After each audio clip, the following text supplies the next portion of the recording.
And it came to pass after this that Absalom prepared him chariots and horses, and 50 men to run before him.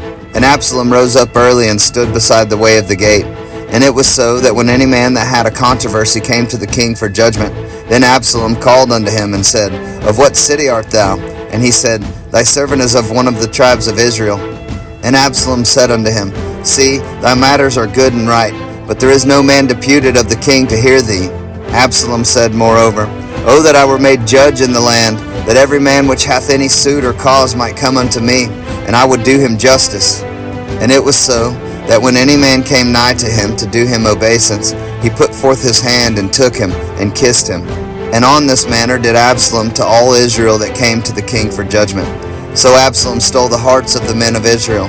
And it came to pass after 40 years, that Absalom said unto the king, I pray thee, let me go and pay my vow, which I have vowed unto the Lord in Hebron.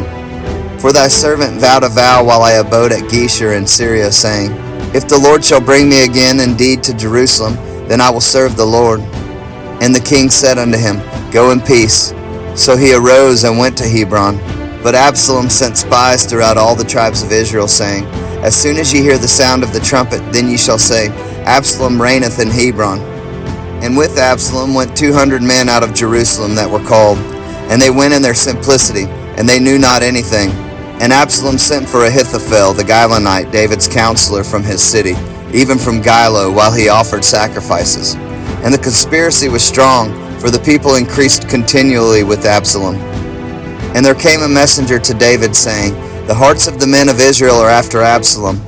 And David said unto all his servants that were with him at Jerusalem, Arise and let us flee, for we shall not else escape from Absalom.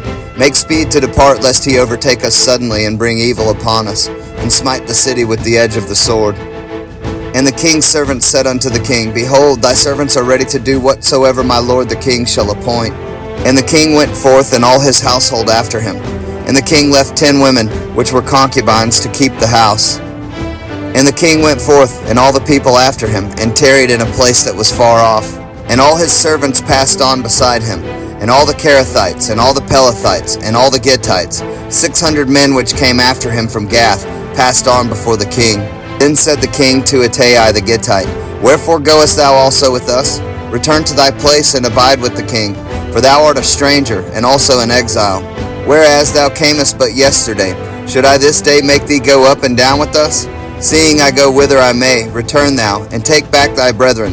Mercy and truth be with thee. And Ittai answered the king and said, As the Lord liveth, and as my lord the king liveth, surely, in what place my lord the king shall be, whether in death or life, even there also will thy servant be. And David said to Ittai, Go and pass over. And Ittai the Gittite passed over, and all his men, and all the little ones that were with him. And all the country wept with a loud voice, and all the people passed over. The king also himself passed over the brook Kidron, and all the people passed over toward the way of the wilderness. And lo, Zadok also, and all the Levites were with him, bearing the ark of the covenant of God. And they set down the ark of God, and Abiathar went up until all the people had done passing out of the city. And the king said unto Zadok, Carry back the ark of God into the city. If I shall find favor in the eyes of the Lord, he will bring me again, and show me both it and his habitation. But if he thus say, I have no delight in thee, behold, here am I. Let him do to me as seemeth good unto him. The king said also unto Zadok the priest, Art not thou a seer? Return into the city in peace, and your 2 sons with you, Ahimaaz thy son, and Jonathan the son of Abiathar. See, I will tarry in the plain of the wilderness until there come word from you to certify me. Zadok therefore and Abiathar carried the ark of God again to Jerusalem, and they tarried there. And David went up by the ascent of Mount Olivet, and wept as he went up, and had his head covered, and he went barefoot. And all the people that was with him covered every man his head, and they went up, weeping as they went up. And one told David, saying, Ahithophel is among the conspirators with Absalom. And David said, O Lord, I pray thee, turn the counsel of Ahithophel into foolishness. And it came to pass that when David was come to the top of the mount, where he worshipped God, behold, Hushai the Archite came to meet him with his coat rent, and earth upon his head. Unto whom David said, If thou passest on with me, then thou shalt be a burden unto me. But if thou return to the city and say unto Absalom, I will be thy servant, O king. As I have been thy father's servant hitherto, so will I now also be thy servant. Then mayest thou for me defeat the counsel of Ahithophel. And hast thou not there with thee Zadok and Abiathar the priests? Therefore it shall be, that what thing soever thou shalt hear out of the king's house, thou shalt tell it to Zadok and Abiathar the priests.